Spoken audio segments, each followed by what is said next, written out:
13a edició del Correllengua a la nostra ciutat.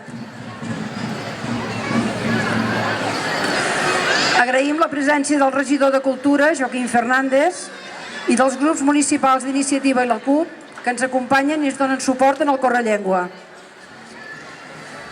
Donem la benvinguda també a tots vosaltres que esteu aquí a la plaça de Mataró, que ens acompanyen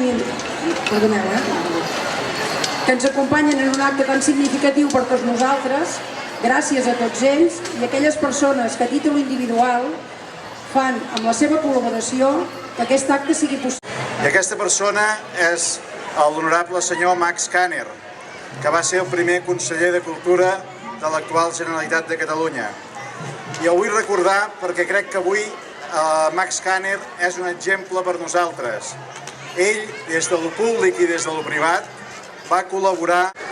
I sabem també que la llengua no és només un mitjà de comunicació, sinó que és el medi en què els humans creixen i les cultures es construeixen. Per això la llengua és un bé tan preuat, tan irrenunciable, tan definitiu.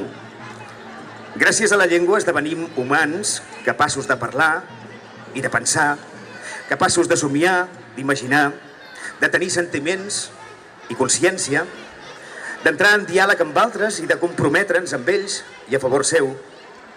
Els catalans